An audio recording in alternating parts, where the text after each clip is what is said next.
Hello, नमस्कार, good morning.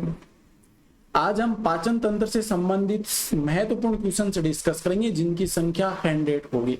यानी कि टोटल हम पाचन तंत्र डाइजेस्टिव सिस्टम से संबंधित 100 क्वेश्चन हम देखने वाले हैं। और ये अलग अलग पार्ट्स के अकॉर्डिंग देखेंगे क्योंकि कारण यही है कि अगर 100 क्वेश्चन एक ही क्लास में देखें तो हमारी क्लास बहुत ज्यादा लंबी हो जाएगी। यहाँ पर हम टोटल 25 क्वेश्चन और 15 क्वेश्चन 25 नहीं 15 क्वेश्चन 15 क्वेश्चन हम डेली देखने वाले हैं, जो कि व्याख्या सहित होंगे। मतलब साथ में जो ऑप्शंस भी होंगे ना, उन ऑप्शंस को भी डिस्कस करेंगे। और इस अकॉर्डिंग जब तक आपके 100 क्वेश्चन होंगे तब तक आपका पाचन तंत्र का टॉपिक भी पूरा हो जाएगा और क्वेश्चंस भी आपके हो जाएंगे। मतलब डबल तैयारी एक साथ ही। और ये जो आपकी लेक्चर सीरीज रहने वाली है, ये आपके जितने भी प्रतियोगी परीक्षाएं हैं उन सभी प्रतियोगी परीक्षाओं के लिए महत्वपूर्ण, चाहे वो राजस्थान पुलिस हो, आरएस हो, UPSC, railway, SSC, REET, RPC, NEET, जो पशु परिचर है, रेलवे है, इन सभी एग्जाम के लिए महत्वपूर्ण, क्योंकि उनमें जनरल साइंस में आपका पाचन तंत्र टॉपिक जरूर देखने को मिलता है। तो स्टार्ट करते हैं, देखिए बिना देरी करते हुए।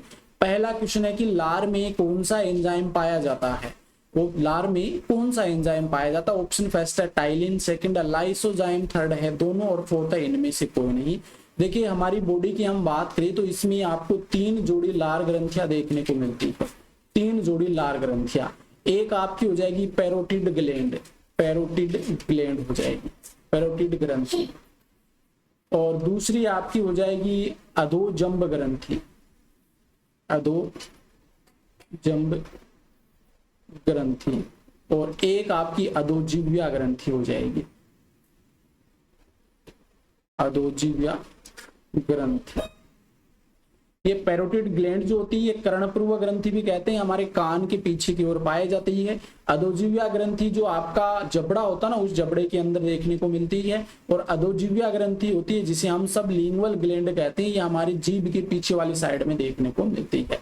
इनके द्वारा जो सिक्रेशन होता है उसको हम लार कहते हैं, सेलाइवा कहते हैं इनको, सेलेवरी ग्लैंड्स, इनको सेलाइवा कहते हैं। और सेलाइवा में क्या होता है कि जल की मात्रा होती है और जल के साथ में बाइकार्बोनेट आयन होते हैं। और साथ में आपको 2 एंजाइम भी देखने को मिलते हैं। एक तो टाइलिन होता है जिसे हम टाइलिन या फिर इसे एमाइलेज भी कहते हैं, और एक होता है लाइसोजाइम,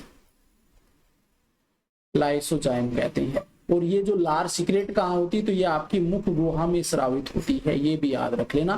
तो आंसर की हम बात करें तो ऑप्शन सेकंड हो जाएगा, थर्ड हो जाएगा, दोनों ही इसके राइट आंसर हैं। टाइलिन या एमाइलेज क्या करता है, तो ये स्टार्च का पाचन करता है, स्टार्च यानी कि मंड या कार्बोहाइड्रेट का पाचन करता है। लाइसोजाइम जो होता है ये जीवाणुओं को नष्ट करता है, जीवाणुओं को नष्ट करने का काम करता है। ठीक है।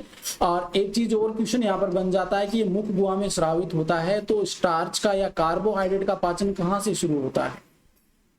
ये क्वेश्चन बन जाता है, कार्बोहाइड्रेट का पाचन कहाँ से शुरू होता है? तो कहाँ से शुरू होगा? वो आंसर आपका होना चाहिए मुख गुहा से शुरू होगा। ठीक है, मुख गुहा से। कार्बोहाइड्रेट या स्टार्च पूछ ले, या फिर सीधा ही क्वेश्चन पूछा जा सकता है कि पाचन कहाँ से शुरू होता है, पाचन कहां से शुरू होता है, तो ये भी आपका आंसर मुख गुहा हो जाएगा। ठीक है, तो आंसर थर्ड हो जाएगा इसका।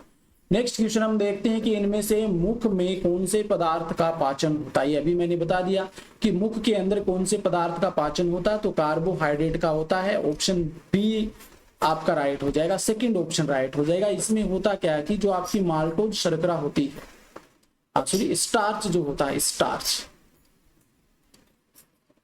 स्टार्च जो होता है, मंड जिसे कहते हैं, उसको माल्टोज में बदल दिया जाता है, माल्टोज में बदल दिया जाता है।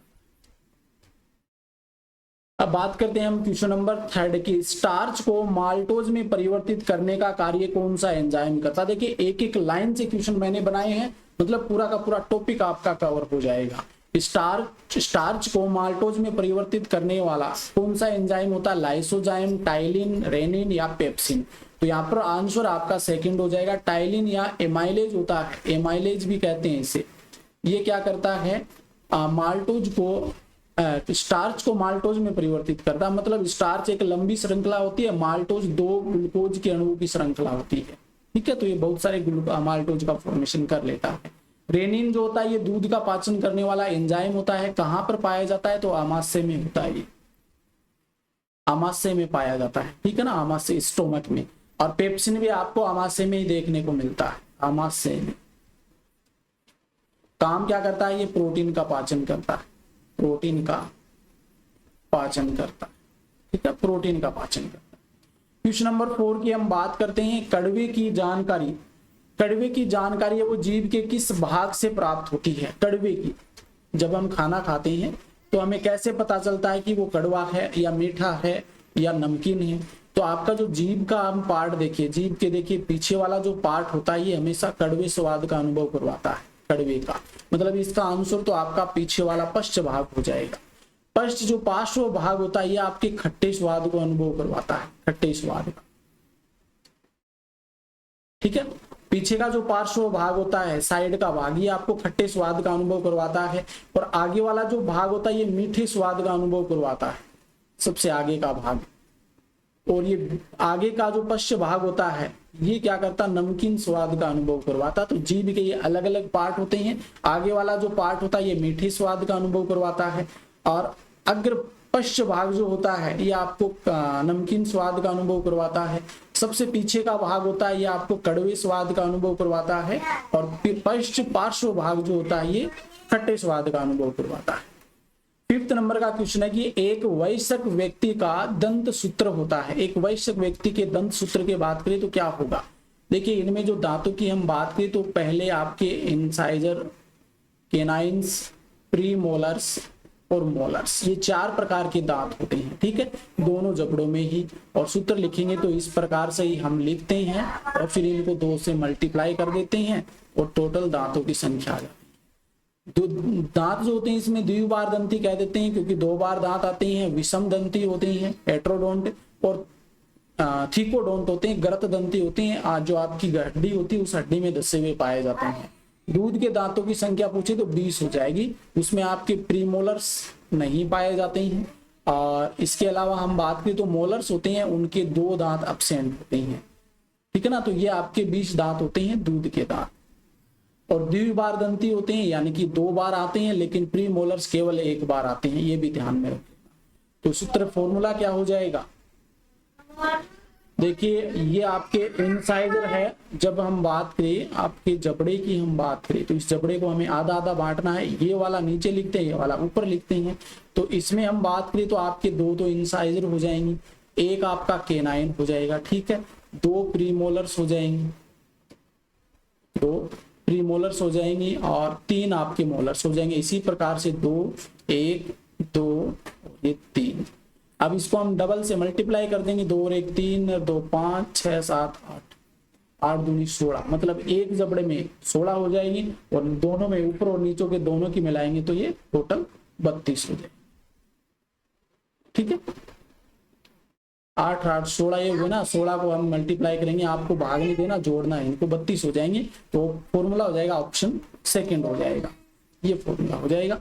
अब आपको पूछ ले, ये वाला फॉर्मूला पूछ ले दूध के दांतों का, तो दूध के दांतों का ये फॉर्मूला हो जाएगा ऑप्शन ए वाला। 6 नंबर का क्वेश्चन है कि मानव शरीर में सबसे कठोर पदार्थ कौन सा होता है?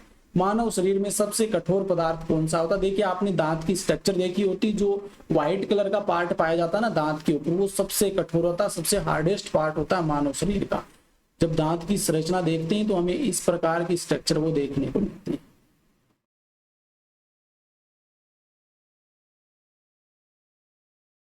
ये ऊपर कवरिंग पाई जाती है जिसे हम इनेमल कहते हैं, जो कि व्हाइट सबस्टेंस होता है।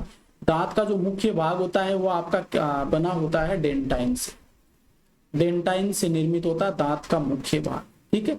यहाँ पर इसके मसूड़े पाए जाते हैं, ठीक है। नीचे की ओर इसमें जड़ देखने को मिलती है जिनसे तंत्रिका तंत्र वगैरह ये निकले रहते हैं, ठीक है। और बीच में मज्जा गुहा पाई जाती है, ये चीज आप याद रखिएगा। मेन आपको क्वेश्चन यही बन सकता है, एक तो हार्डेस्ट पार्ट क्या होता है तो इनेमल हो जाएगा, और एक डेंटाइन इसका मुख्य भाग होता है दांत का, ठीक है। मज्जा गुहा इसके बीच में पाई जाती है। क्वेश्चन नंबर 7 है इनेमल बना होता है, इनेमल जो होता है किसका बना होता है? सोडियम क्लोराइड का, सोडियम बाइकार्बोनेट का, या सोडियम हाइड्रोक्लोरिक अम्ल का? तो यहाँ पर ऑप्शन सी हो जाएगा। देखिए कैल्शियम फोस्फेट जो होता है, हमारी हड्डी भी किससे बनी होती है, कैल्शियम फोस्फेट की, और वही कैल्शियम फोस्फेट आपके एनिमल में पाया जाता है। देखिए दो क्वेश्चन बनते हैं यहाँ पर, एक तो सबसे हार्डेस्ट या सबसे कठोर उत्तक कौन सा होता है, तो कठोर उत्तक पूछे तो आपकी हड्डी हो जाएगी, बोन हो जाएगा, ठीक है। और सबसे हार्डेस्ट पदार्थ पूछे तो आपका एनिमल हो जाएगा, ठीक है। नेक्स्ट 8 नंबर का क्वेश्चन है, मनुष्य के दांत होते हैं, तो मनुष्य के दांत किस प्रकार के होते हैं, 3 टर्म बताई थी हमने। एक तो विषम दंती होते हैं, विषम दंती मतलब 4 प्रकार के दांत पाए जाते हैं ये, और हमने बात की थी, एक तो आपका इंसाइजर होता है, केनाइन होता है, प्रीमोलर्स होते हैं, मोलर्स होते हैं। इंसाइजर मतलब कृंतक, केनाइन्स मतलब रदनक, प्रीमोलर मतलब अग्रचर्वणक, और मोलर्स मतलब चर्वणक। के इंसाइजर का कार्य होता है काटने का, पीसने काटने का कार्य होता है। केनाइंस का कार्य है चीरने फाड़ने का, मांसाहारी जंतु में ज्यादा विकसित होते हैं। प्री मोलर्स और मोलर्स का काम होता है पीसने का, ठीक है। तो विषम दंती होते हैं। दूसरा आता है कि ये थीकोडोंट यानी कि गरत दंती होते हैं, गरत दंती। दूसरा जो होता है गरत दंती, जो आपकी हड्डी होती है इस प्रकार से, तो उसमें ये दसे हुए पाए जाते हैं दांत जो होते हैं, ठीक है। और एक होता है डाइफायोडोंट यानी कि द्विबार दंती होते हैं, द्विबार दंती होते हैं, तो 2 बार आते हैं ये दांत। तो हेट्रोडोंट, थीकोडोंट और डाइफायोडोंट ये सभी आपकी विशेषता है मनुष्य के दांतों की। तो ऑप्शन सी नहीं द होगा, ये डी आपका राइट आंसर। 9 नंबर का क्वेश्चन है कि दांतों का अध्ययन विज्ञान की कौन सी शाखा में किया जाता है। विज्ञान की वह कौन सी शाखा जिसमें दांतों का अध्ययन करते हैं। हिपेटोलॉजी के अंदर, ऑस्टियोलॉजी के अंदर, ओडेंटोलॉजी के अंदर, मायोलॉजी के अंदर। देखिए मायोलॉजी में पेशियों का अध्ययन किया जाता है, मायोलॉजी में हम पेशियों का अध्ययन करते हैं। ऑस्टियोलॉजी में हम अस्थियों का या हड्डियों का अध्ययन करते हैं। ऑस्टियोलॉजी के अंदर हड्डियों या अस्थियों का अध्ययन किया जाता है। हिपेटोलॉजी के अंतर्गत हम यकृत यानी कि लीवर का अध्ययन करते हैं। यकृत का जो अध्ययन करते हैं उसे हिपेटोलॉजी कहते हैं। और ओडेंटोलॉजी के अंदर हमें दांतों का अध्ययन किया जाता है। तो ऑप्शन सी आपका यहाँ पे राइट हो जाएगा। देखिए एक ही क्वेश्चन में आपके कम से कम 4-5 क्वेश्चन है, वो साथ साथ में बता रहा हूं क्योंकि ऑप्शंस भी हम साथ साथ डिस्कस कर रहे हैं। 10 नंबर का क्वेश्चन है, दांत बने होते हैं, दांत किसके बने होते हैं। अभी मैंने बताया था कि दांत मुख्य रूप से हम बात करें तो कैल्शियम और फोस्फेट के बने होते हैं। तो नाइट्रोजन सल्फर नहीं होगा, मैग्नीशियम आयरन नहीं होगा, सोडियम कोबाल्ट नहीं होगा, तो ये कैल्शियम और फोस्फोरस के बने होते हैं दांत, कैल्शियम और फोस्फोरस। 11 नंबर का क्वेश्चन है, देखिए निम्नलिखित में से कौन सा कथन असत्य है। गलत कथन यहाँ पर कौन सा दे रखा है। वेरी वेरी इंपॉर्टेंट क्वेश्चन है। देखिए स्थायी दांतों की संख्या कितनी होती है, 20। अस्थायी दांतों की संख्या होती है 20। द्विबार दांतों की संख्या 20 होती है और कुल रदनक दांतों की संख्या 4 होती है। देखिए मैंने आपको बताया है कि स्थायी दांत कौन से होते हैं, स्थायी दांत होते हैं और एक होते हैं अस्थायी दांत। अस्थायी दांत, ये अस्थायी दांत वो होते हैं जिन्हें हम दूध के दांत कहते हैं, जो कि पड़ने के बाद दोबारा नहीं आते हैं। तो दूध के दांतों की संख्या 20 होती है, जिसका फॉर्मूला भी मैंने बताया था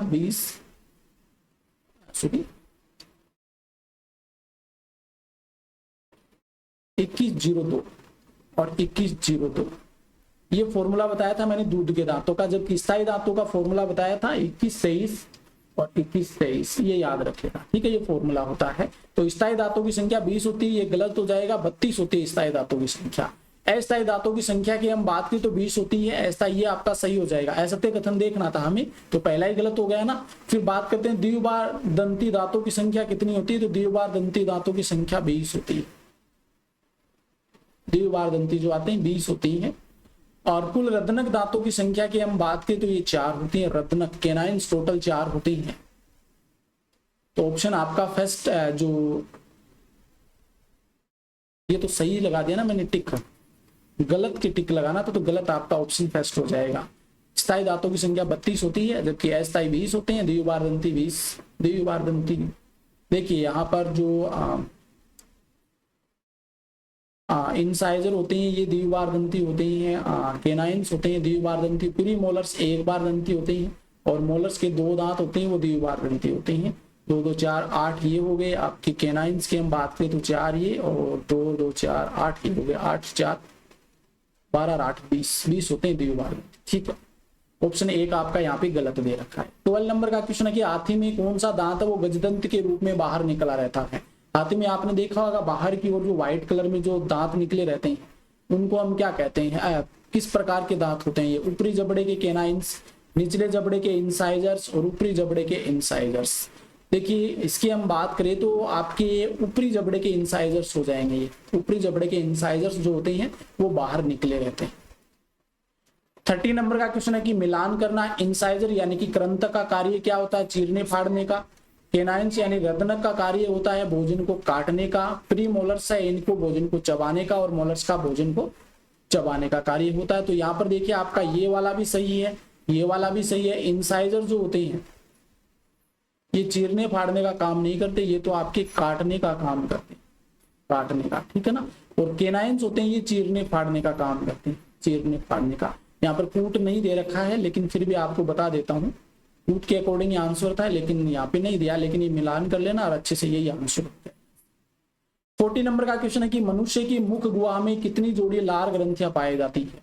मनुष्य की मुख गुहा में कितनी जोड़ी सेलावरी या लार ग्रंथियां देखने को मिलती है? 3 जोड़ी, 2 जोड़ी, 1 जोड़ी या 12 जोड़ी, ठीक है ना। तो ये मैं बता चुका हूं कि 3 जोड़ी लार ग्रंथियां पाई जाती है। कर्णपूर्वा ग्रंथि, कर्णपूर्वा ग्रंथि जो कान पे पाई जाती है जिसे पैरोटिड कहते हैं। एक आपकी सब लिंगुअल ग्लैंड जो कि अधोजीव्या ग्रंथि कहलाती है, अधोजीव्या। और एक अधोजंब ग्रंथि सब मैंडिबुलर। तो ये ग्लैंड्स पाए जाती हैं 3 जोड़ी के रूप में जो लार का सिक्रेशन करती है। आज का हमारा अंतिम क्वेश्चन है कि इनमें से कौन सी लार ग्रंथि नहीं है? कौन सी जो लार ग्रंथि नहीं है? कर्णपूर्व ग्रंथि लार ग्रंथि है, अधोजंब ग्रंथि लार ग्रंथि है, अधोजीव्या लार ग्रंथि है। तो इनमें से कौन सी भी नहीं है जो लार ग्रंथि नहीं, मतलब ये तीनों ही लार ग्रंथि जो कि एक एक जोड़ी पाई जाती है। तो ये हमारा अंतिम क्वेश्चन है। देखिए साथ साथ हम क्वेश्चन 55 भी देख रहे हैं, लेकिन मैटर आपको लगभग 50 क्वेश्चन का दे रहा हूं। यहाँ पर हर ऑप्शन को यहाँ पर हम डिस्कस कर रहे हैं, डिस्क्राइब कर रहे हैं। तो देखिए आप अधिक से अधिक इस लेक्चर को शेयर करें ताकि और भी स्टूडेंट है उनको इनका लाभ मिल सके। ये लेक्चर आपके देखिए रेलवे का भी एग्जाम होना है आपके लिए, आपके अगले ही 2 महीने बाद आपकी एग्जाम है पशु परिचर की, तो उनके लिए भी महत्वपूर्ण रह सकते हैं। तो आज के लिए इतना ही, धन्यवाद, थैंक यू।